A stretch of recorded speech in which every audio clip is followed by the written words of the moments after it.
Honor of the person we're honoring today, we should start exactly on time. So with your permission, I'm going to start. Good evening, namaskar, ladies and gentlemen. Welcome to this evening's program in memory of the late Shri Pranab Mukherjee, the former President of India. It's being organized by the Pranab Mukherjee Legacy Foundation, as August 31st today marks the second anniversary of his passing. This year, His Holiness, the 14th Dalai Lama, has recorded a message on the values of compassion that was something interlinked with a lot of what Mr. Pranab Mukherjee did. The Dalai Lama, His Holiness, calls it Karuna as a universal as well as one of the core civilizational values of India. We will also hear from some of those who knew Mr. Mukherjee or Pranab best, speaking really about a subject close to his heart, the relevance of India's civilizational values of compassion, non-violence, and peaceful coexistence in the contemporary world. I would like to thank the Pranab Mukherjee Legacy Foundation for having invited me today to speak about also some of my impressions of President Mukherjee, whom I'd covered from about 1994. I'm Suhasini Heather. I'm the diplomatic editor of The Hindu. I've been a journalist for 28 years. And you will know most journalists or all journalists who did have the privilege of covering him, have similar stories to tell about the kind of engagement they shared. These values that he speaks, that we speak about, the civilizational values, the constitutional values, was something he consistently spoke about to journalists.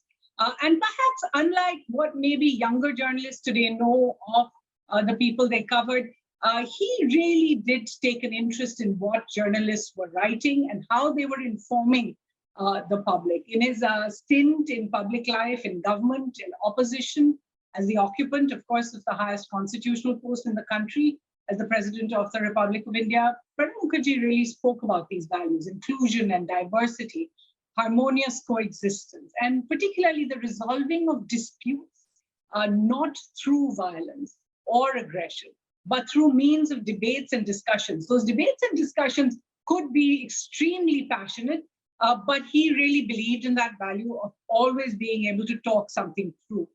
In his long political life, he was known for his ability to create that consensus, being able to cross the floor of parliament, to ensure agreements over government bills. And so many of these photographs you're seeing now really dotted. His entire day was filled with meetings like this one, his stints in various ministries: finance, defense, commerce, the Planning Commission, and of course the External Affairs Ministry, where I was able to cover his work. These are all well documented in terms of the policy issues that he pushed. He continued, even as a President of India, to emphasize these values of inclusivity. One of the big things, one of the legacies that he's really remarked for is that of making Rashtrapati Bhavan accessible to citizens of India, especially to artists, teachers, innovators, scientists.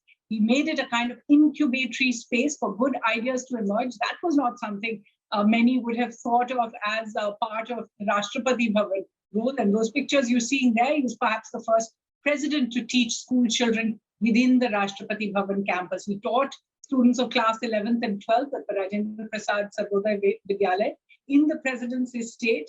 And that's also something that wasn't so well known. Now, as a journalist, I remember well how he really opened up Rashtrapati Bhavan. He had this memory always, an amazing memory of how things were in the past.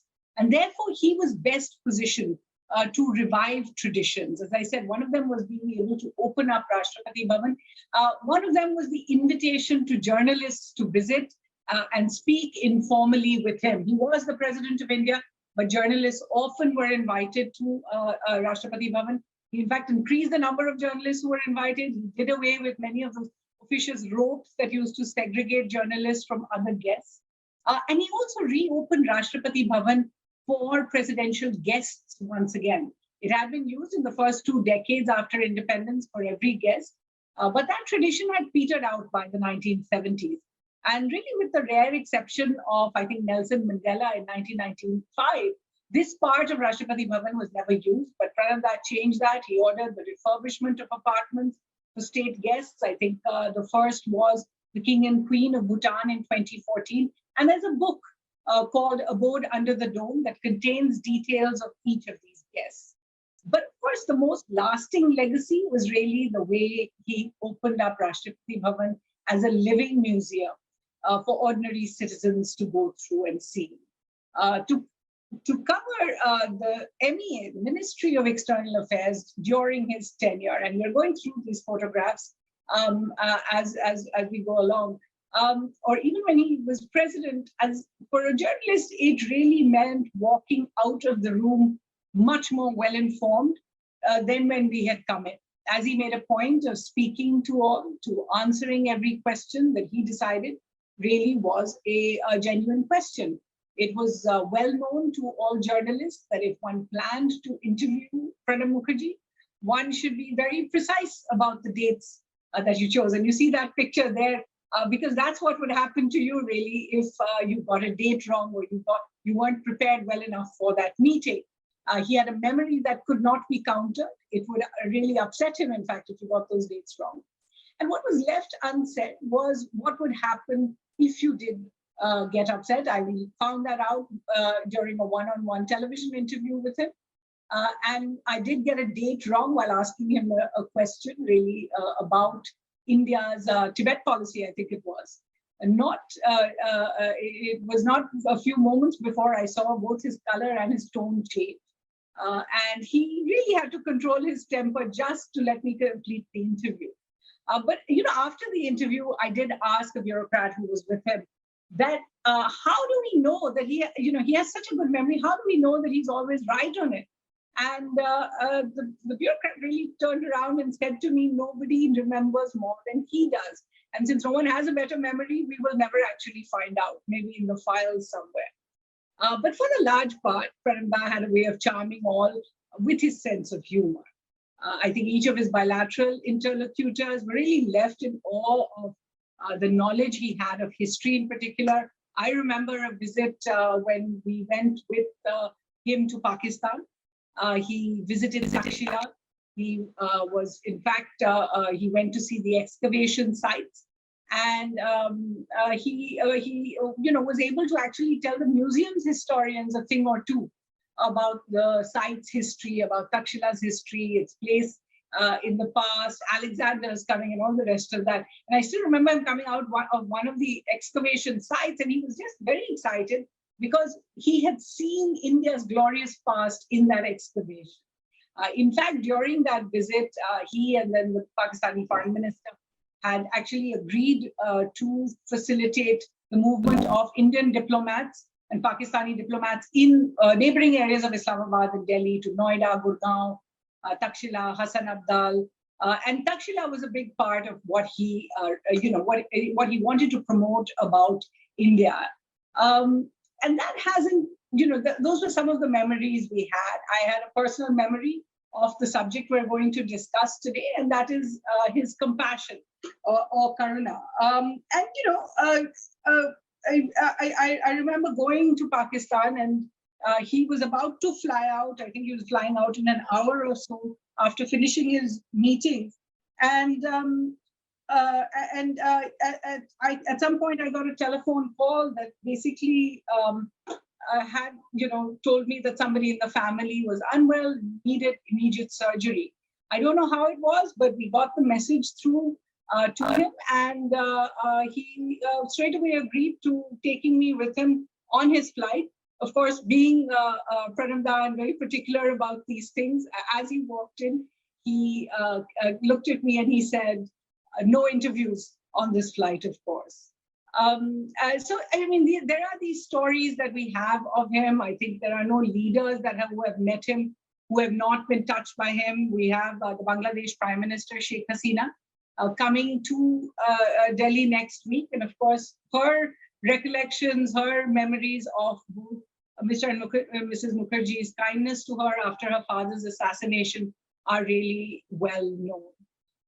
I think, there is no better way to put together all the values that he spoke about, except for to talk about both civilizational values and, of course, constitutional values. Now, I just want to give you a little bit about the Pranab Mukherjee Legacy Foundation, which has organized this program, and it was brought together really to take the legacy of the late president forward. The foundation has, as I said, kept the values related to the parliamentary democracy of India, the Constitution of India, inclusion, financial inclusion, as well as cooperation with South Asia and Southeast Asia, an emphasis on higher education, innovation, research, all of the above. It is a trust, of course, set up by the late President Mukherjee's daughter, Sharmishta Mukherjee, who's here this evening, along with the former governor, Shekhar Dutt. He's also with us, Professor Dinesh Singh, who was the Vice Chancellor of Delhi University, Professor Anil Gupta, the former head of IIM Ahmedabad. These are all the members of the board of advisors.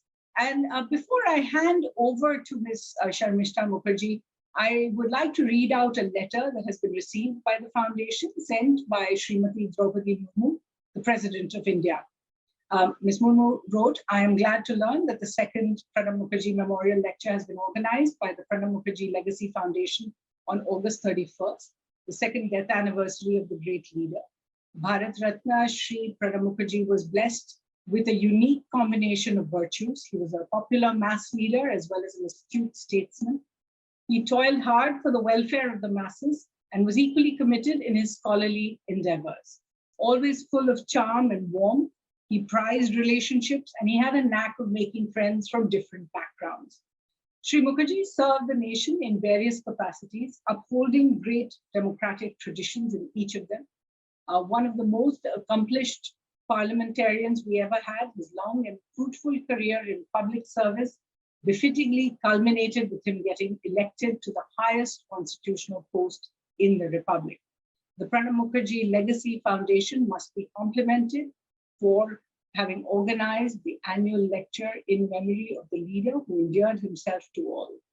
I am pleased to learn that His Holiness the Dalai Lama will deliver the second Pranab Mukherjee Memorial Lecture on the relevance of India's civilizational values of compassion, non-violence, and peaceful coexistence in the contemporary world.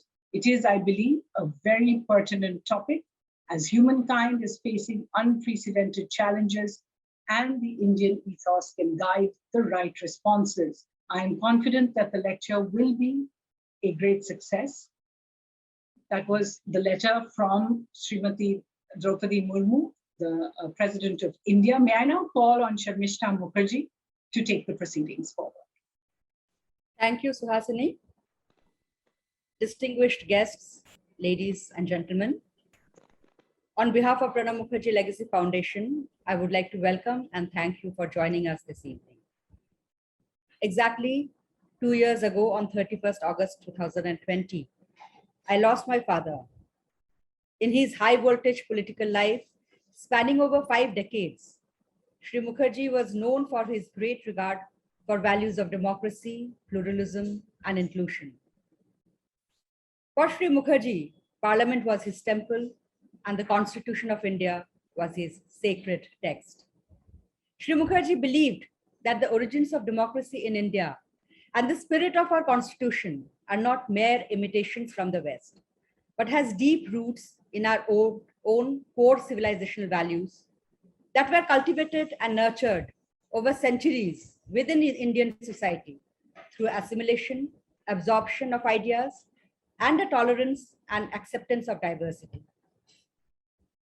In a speech during his famous and somewhat controversial visit to RSS headquarters in Nagpur in 2018, Shri Mukherjee said, I begin the quote, "The soul of India resides in pluralism and tolerance.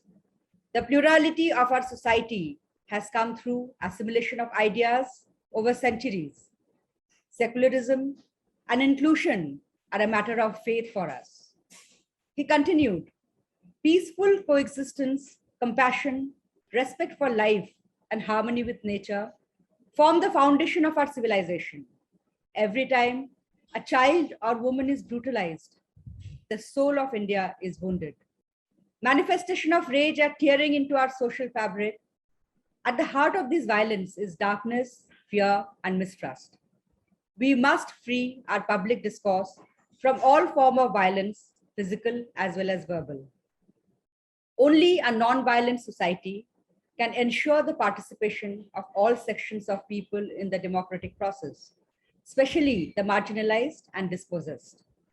We must move from anger, violence, and conflict to peace, harmony, and happiness. Quote closed. As a tribute to Pranab's belief that values of peace, nonviolence, and compassion are not exclusive from the world of politics, rather, they must form the basis of democratic polity. We designed tonight's program around this theme.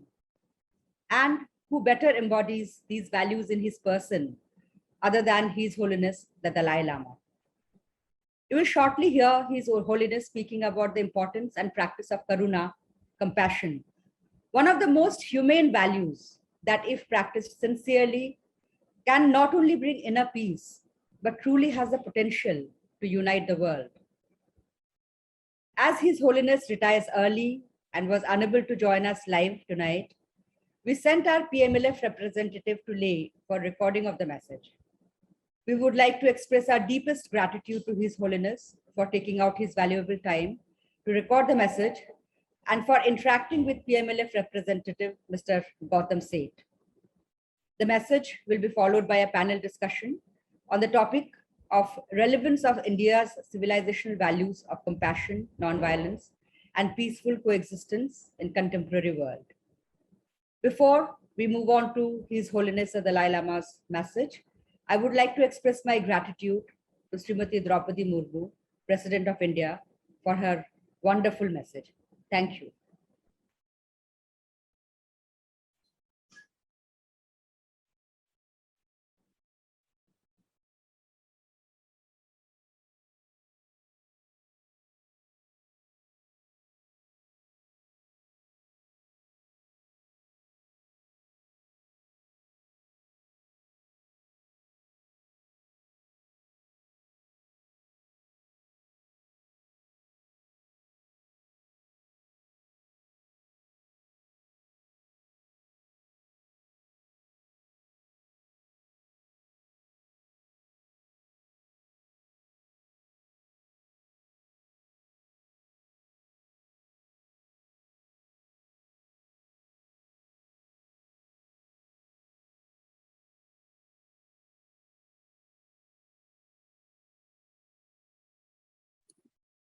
All we become very close friends. Major portion of my life spent in this country.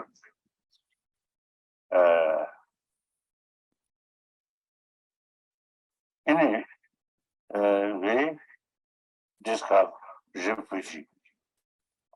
In a way, I am longest guest of Indian government since Pandit Nehru and Radhakrishna, Rajendra Prasad, and then Lal Bahadur Shastri, so on. All we become very close friends. Then more important, all our mental thinking,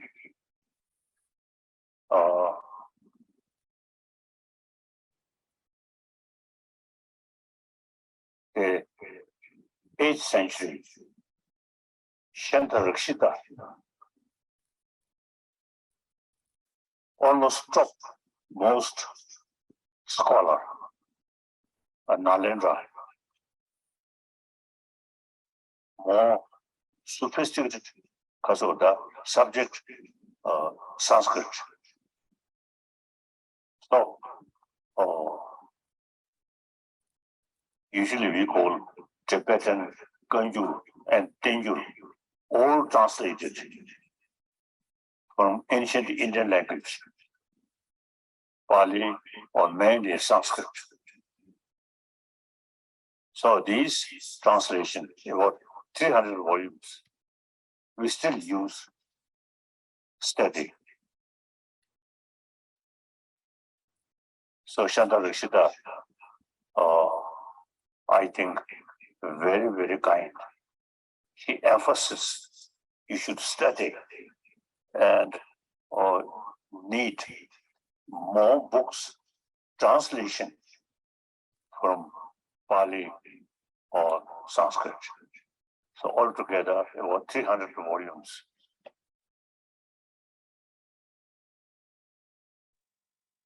Then I think one important thing is, importance of tradition is, we, from childhood, we read these books and some of these texts learn by heart.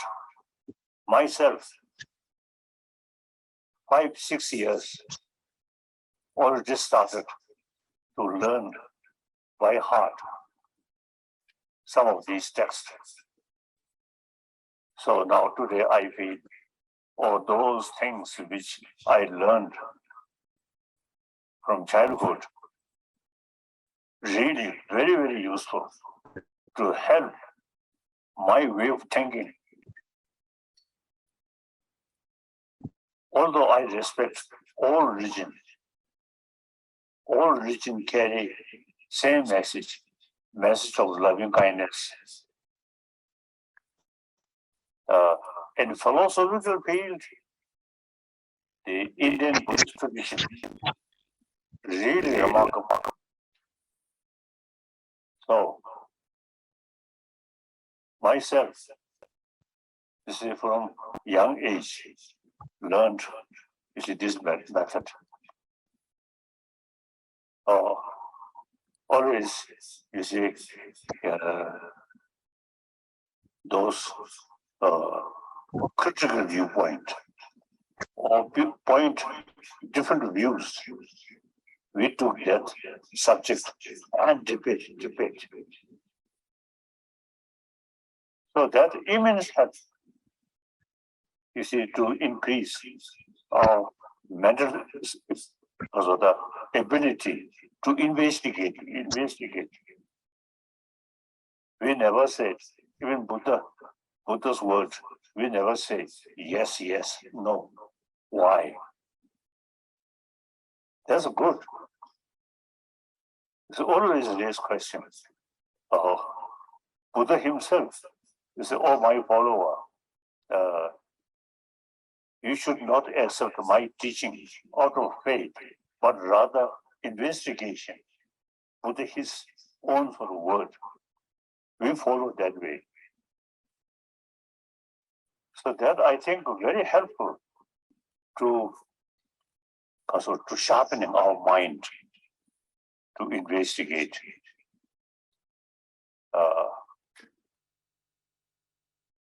So I personally, later I came as a refugee, one way, longest guest of Indian government. Meantime, opportunity meeting with number of scholars from West. In Western tradition, there's not much idea about emotion, about mind, how to develop peace of mind. So many Western scholars eager to know how to train our mind and bring peace of mind, peaceful. So now, essence, all 300 volumes, heartedness,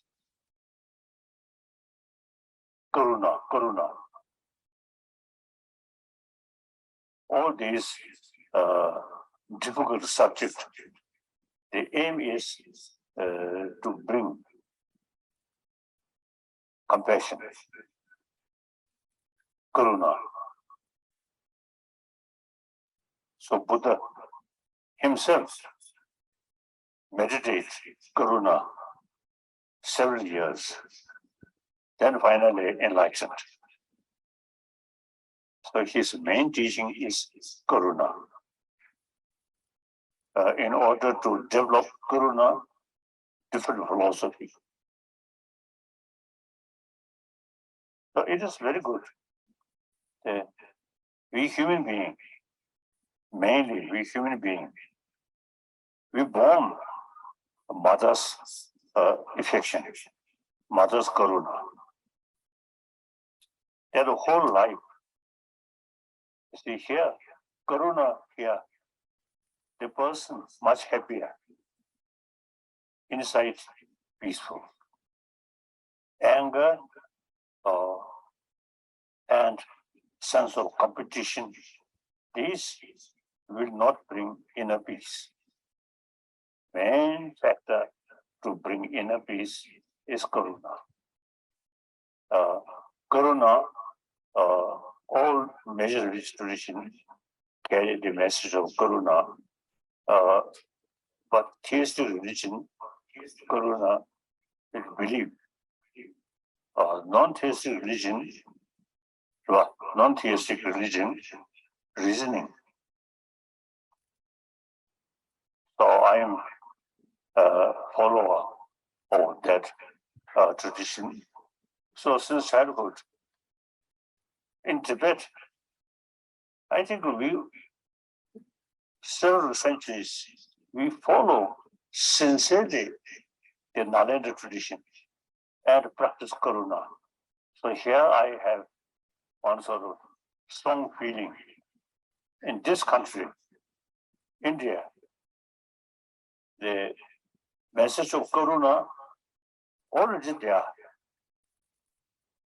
However, modern education brought by Westerner, they have not much interest about Karuna. So now Indian,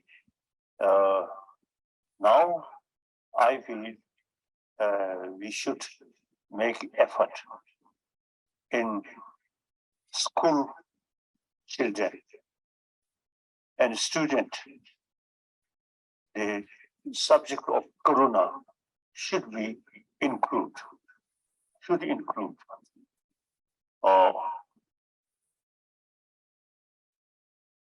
I think India's one concept, secular, is wonderful. Religion is personal matter. So long we are human beings, we need Karuna. Whether believer or non-believer, believe this religion, that's a personal matter. But as a human being, as an Indian, you have 1,000 years the concept of Karuna. Therefore, human being,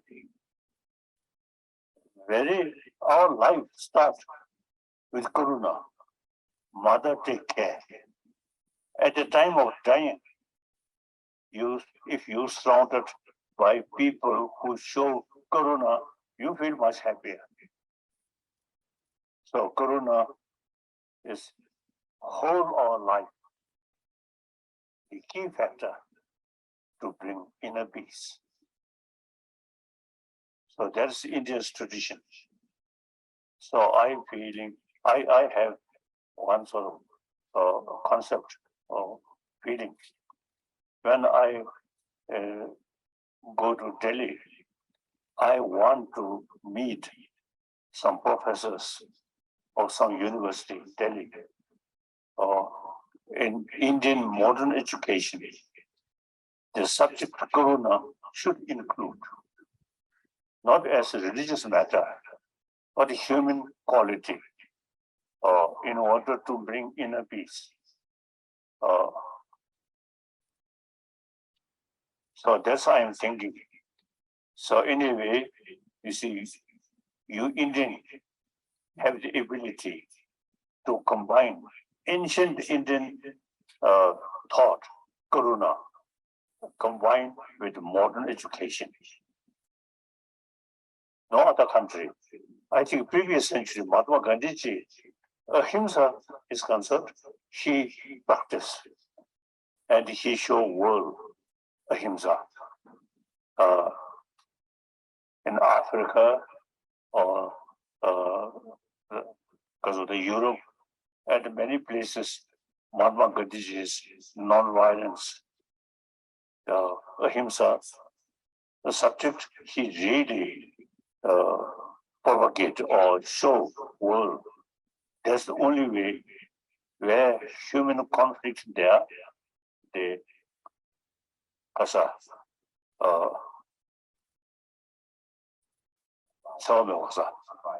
non-violence, very important. It really worked. If Mahatma Gandhi is still here, I want to request him, please tell more about Karuna.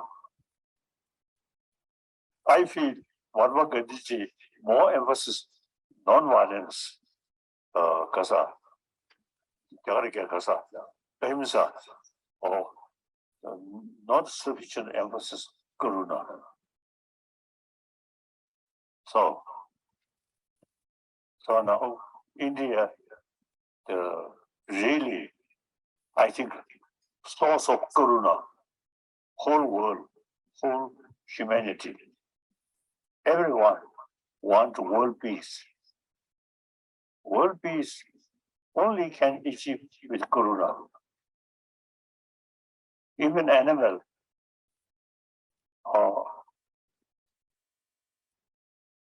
their lives start Karuna. And like dogs or these, even you see, quite tough dog. If you show smile, warm-heartedness, they also do like that.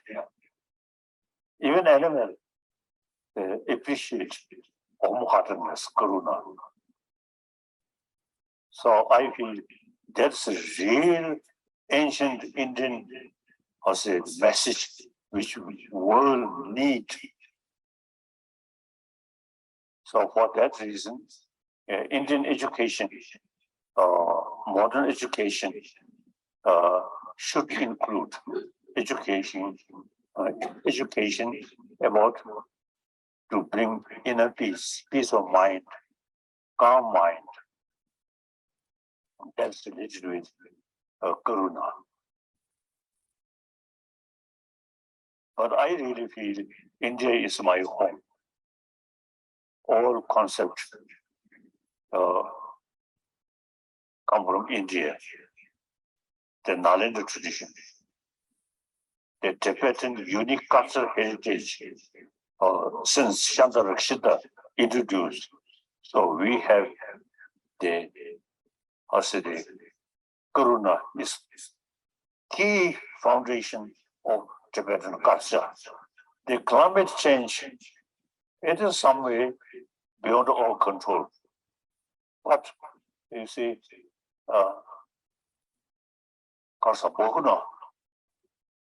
Bahuna once give me one responsibility. Whenever you visit northern India, you should tell people more trees, more green. I did as he gave me responsibility. So wherever now here,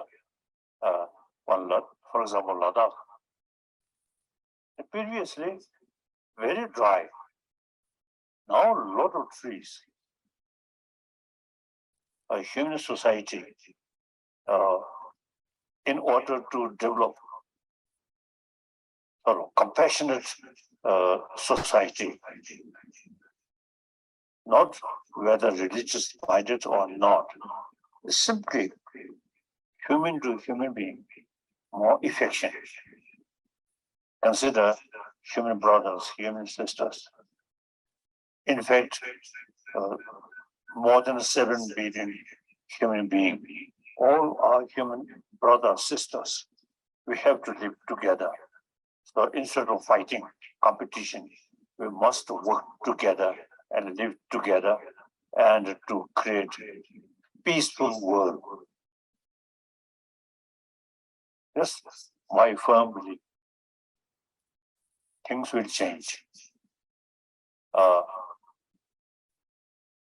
The things change from within some new knowledge.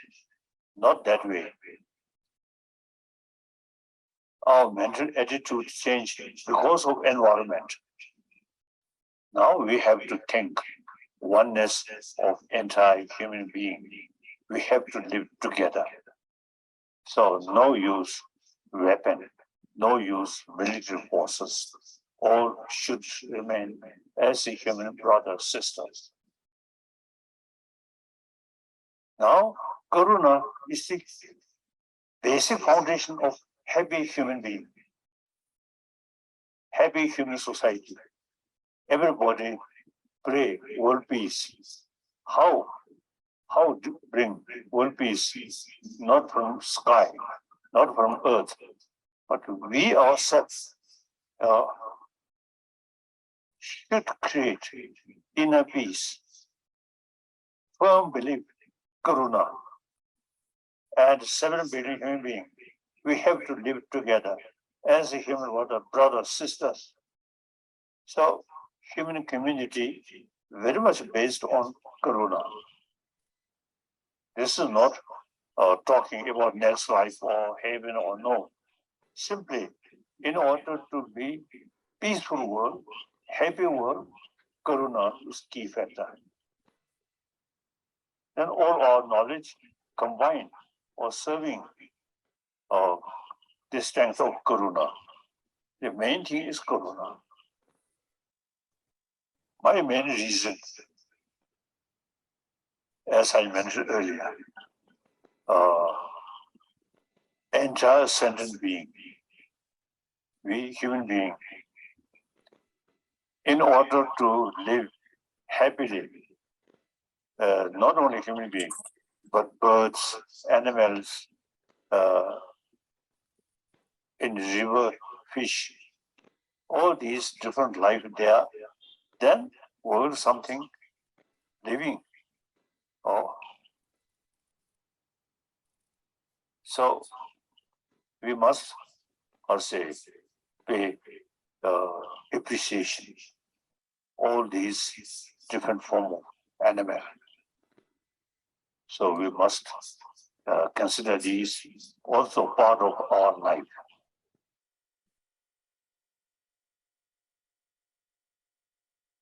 So His Holiness the 14th Dalai Lama speaking over there on the subject of karuna or compassion, but he gave it many, many definitions and particularly linked it to the history of India.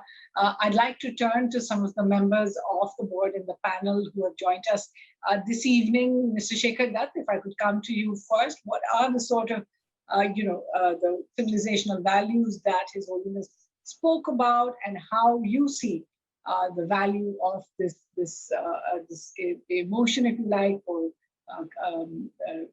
compassion of karuna that he spoke about?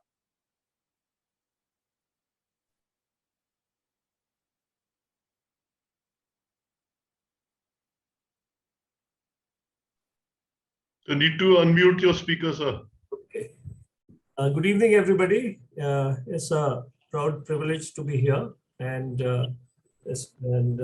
participating in discussions about a person whom I revere very much, and I have been worked very closely with him in at least 2 or 3 assignments when I was secretary and he was the minister.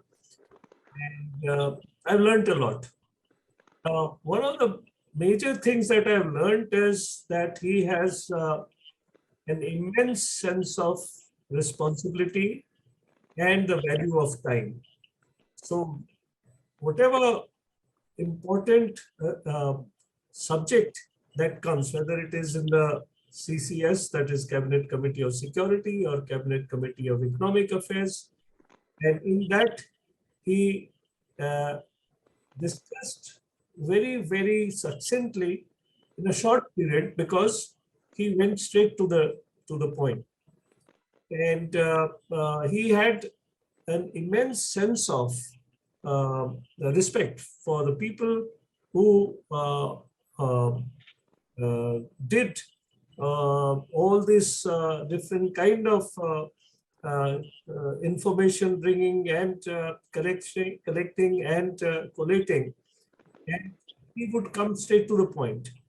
One was also amazed to see that in this process, especially when in the Ministry of Defense, and he was very proud of the soldiers, and yet he was concerned.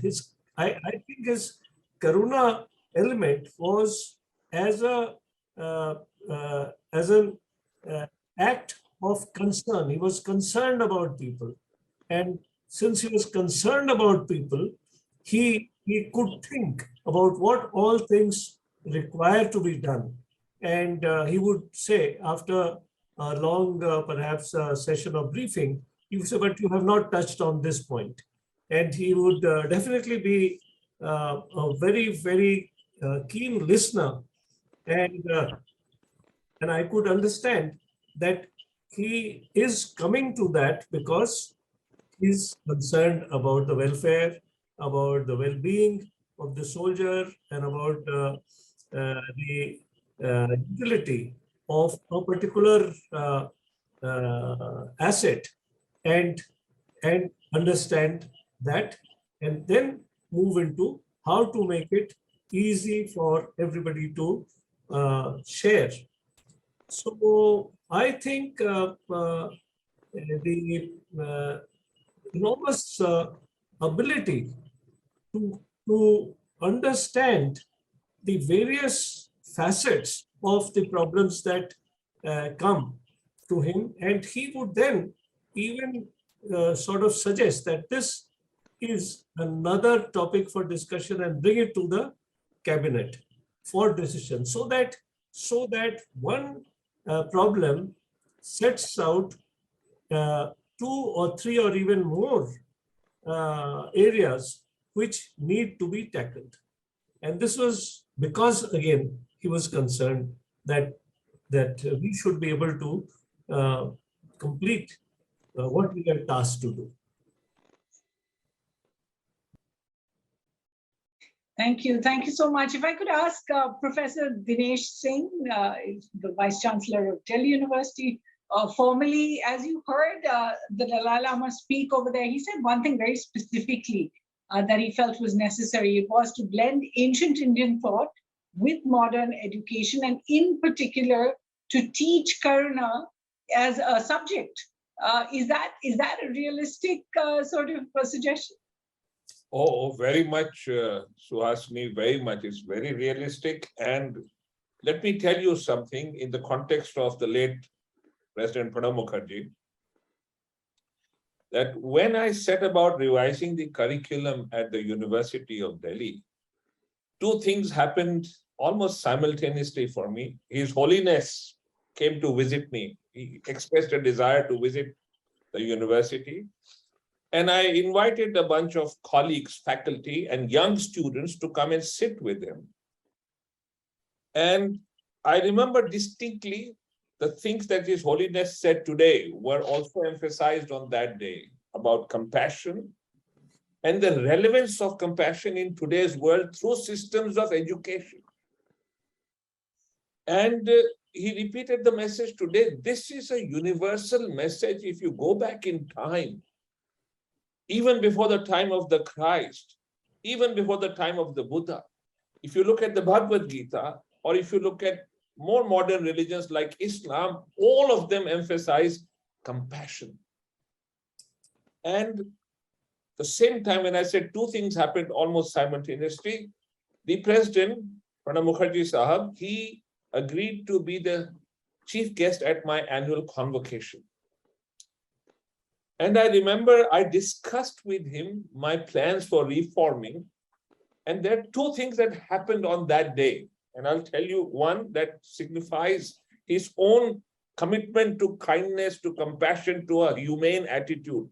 Now, here is a statesman, the President of India, who's seen the world, who's guided the destiny of India.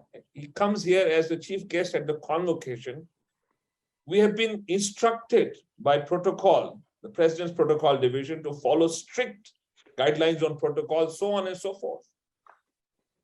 When the time came to award degrees, so the degrees are awarded by the Vice Chancellor, and students who were being awarded degrees would come up and take their respective degrees and leave after greeting him as well. There was one person who was on a wheelchair and could not come up to the dais. So he was at some distance from the stage. That's all protocol would allow him, security, etc. Because it wasn't him alone. There were two people wheeling his chair and taking care of his needs. He was severely handicapped. So I went up to the president and sought his permission to descend and go to him personally and give him the degree. And the president stood up immediately and took everyone by surprise. He said, I will go with you. And he took the degree from my hand. We walked together step by step. And he went straight up to that man and gave him the degree personally. And I remember this person sitting on the wheelchair. He began to weep. He was so moved.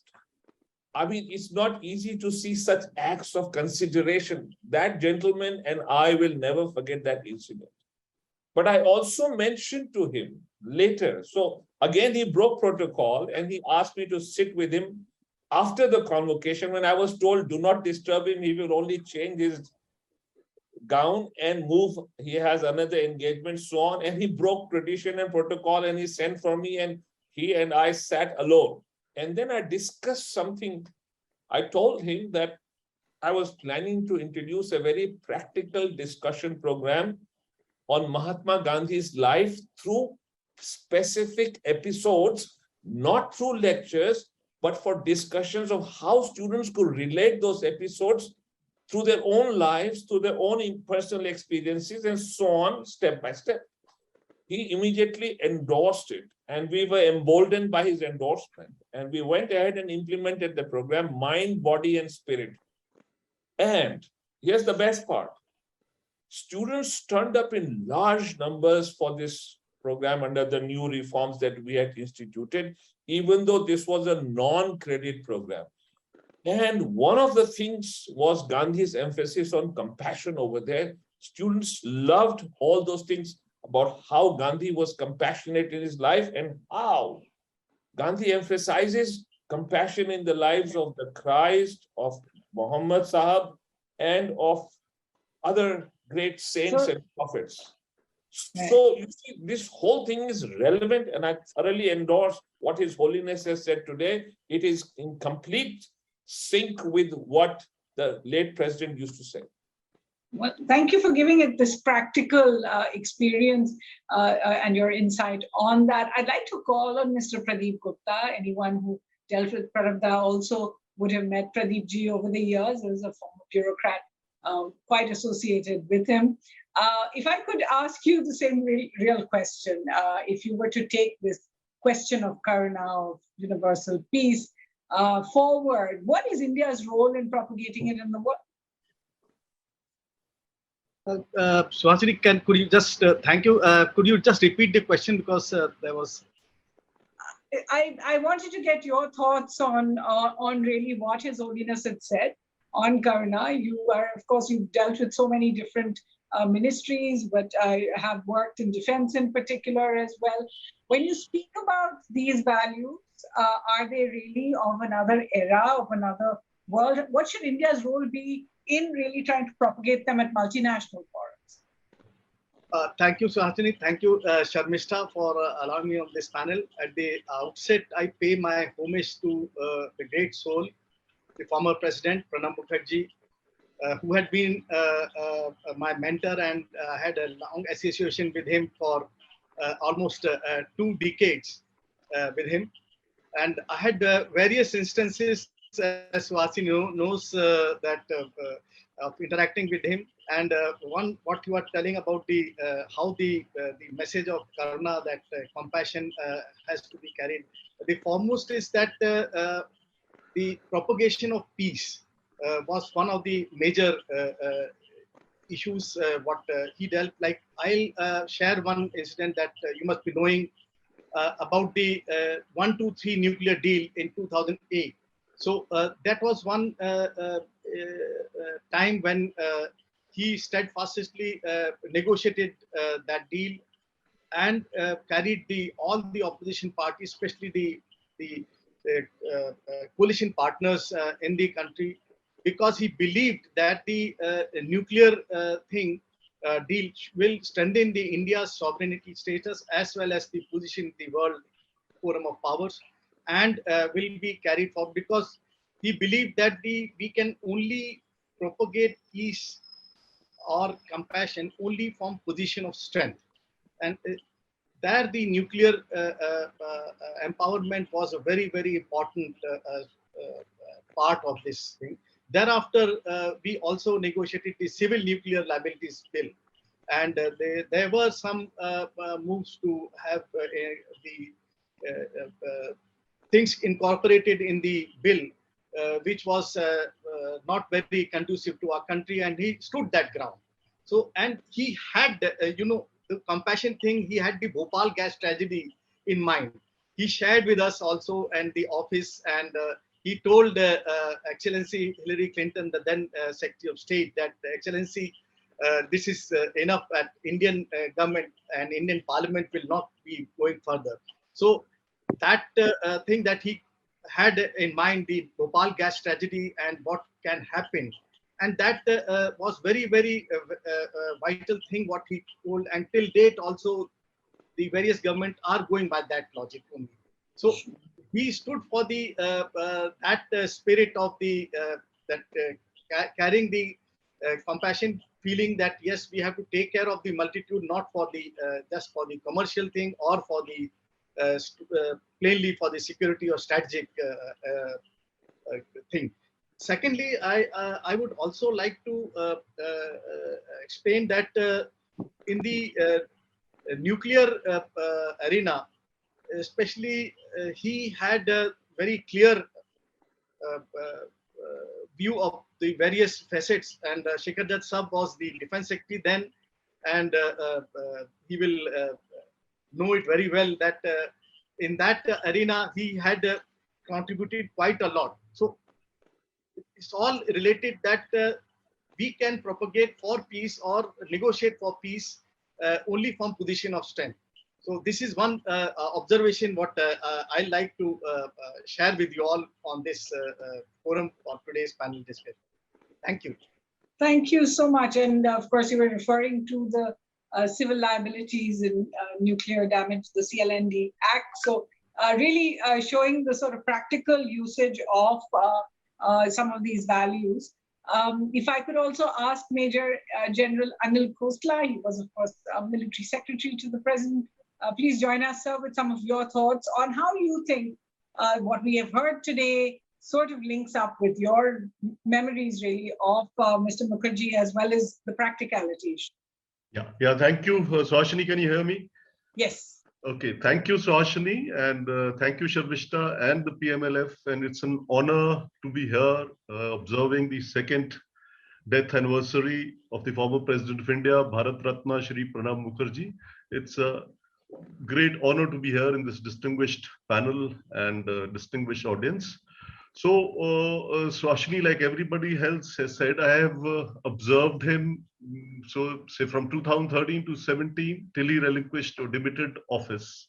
And we also, incidentally, I just see Abhinav, who's the ADC. So the compassion, I would, narrate incidents where he has changed programs for compassion for a common man. I mean, he changed the timings. I mean, you go on a rush hour, it could be Calcutta or it could be, any part of the country, maybe Hyderabad or anywhere. So he was very particular to not to disturb or put at unease the common person. I mean, as the President of India, he needn't.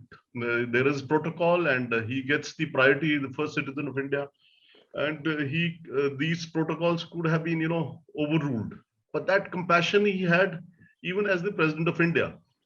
And now coming down to any other, I mean, the ADCs are here. He had compassion for each and every person, part of his staff, may not be his staff. I mean, I have also, attended the Durga Puja with him in his village, Birati, Karnar.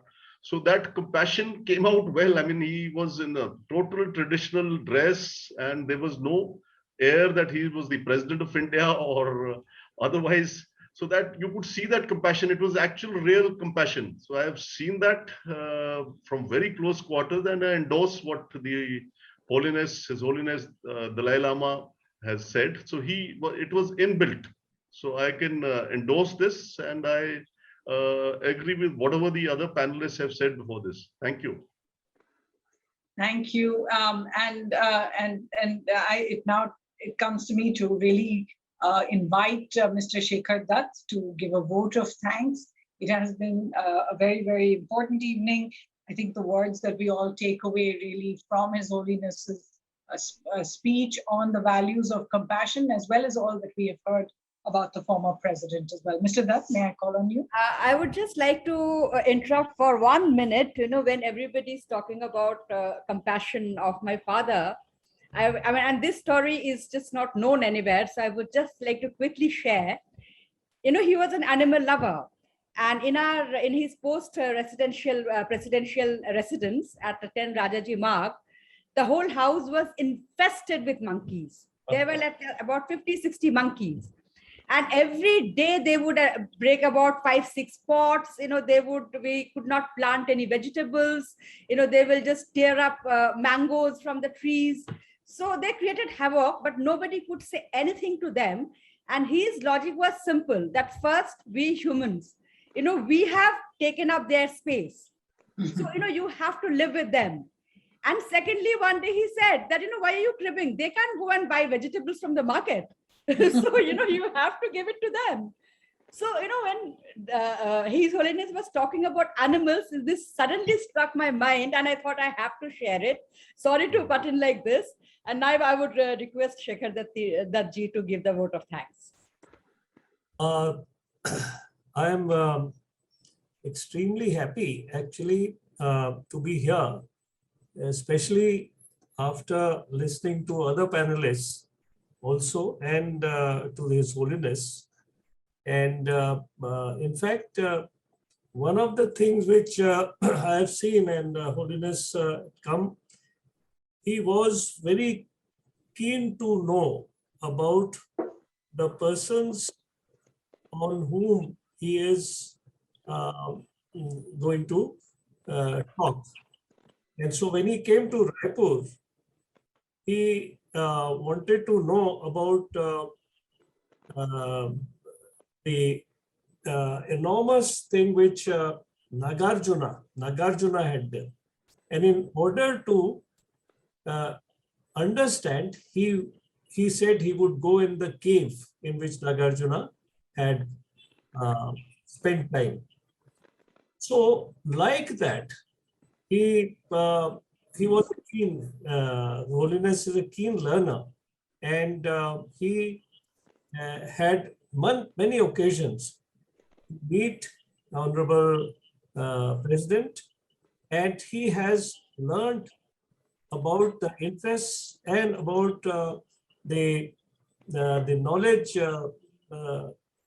circle of the late president, and he has a number of things to talk about the president. And in fact, we are very, very happy that he could share some of his thoughts at this point of time on a memorial date.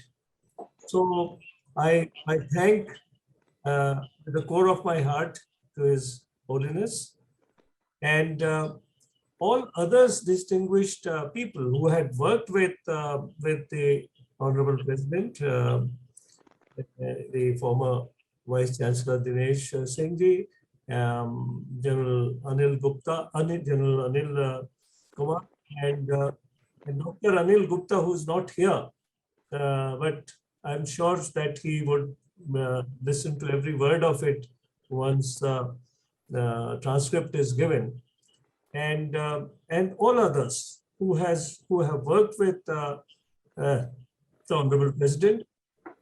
Sharmishta has been a tremendous observer, and I think we would be very, very fortunate if we hear many of the episodes which she has observed very closely, and I would definitely endorse many of them.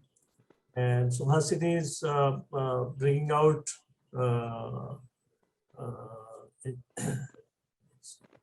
about the Honorable President. I see many others names. Pradeep Gupta has been a very, very good, quiet, but very, very observant officer.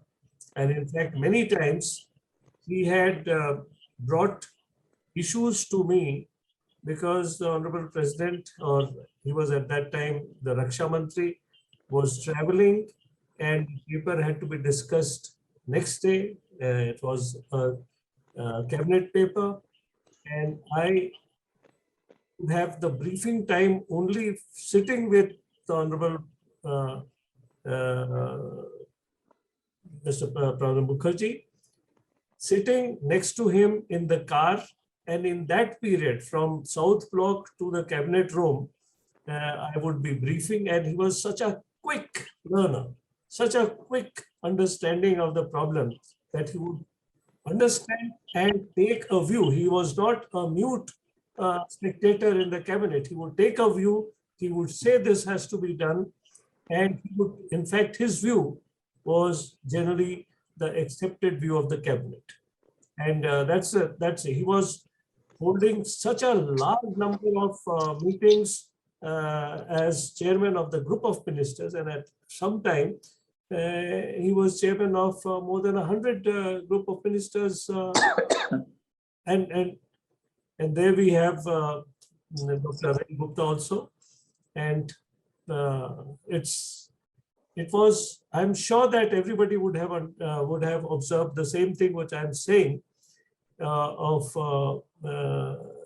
Honorable Pranab Mukherjee ji, but his major thing that I have understood is that he comes to the point very quickly, and he comes to the essence of the subject. And there were so many issues that he was concerned with, and since it is hard, he was concerned for the welfare of India, for the well-being of India, and for India to be a strong country. He was his motive was very clear, and he did his work in an exemplary manner. And I, for one, have learned enormously. Everybody have been participating in this, and I'm sure that that there shall be occasions of discussing Honorable Pranab Mukherjee in a more in a greater detail, so that everybody can learn from his experience. Thank you very much. Jai Hind.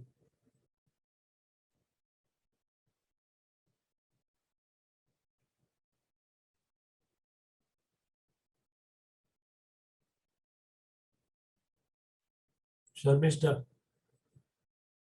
I think there's. I would just like to thank you, all of you, to be here for joining us tonight and having such lovely stories. I'm also learning so many new things about my father from all of you. And I would like to thank all the participants, who had taken out their time out of their busy schedule to join us and share some of these memories with us. Thank you so much. Jai Hind. Jai Hind. Jai Hind.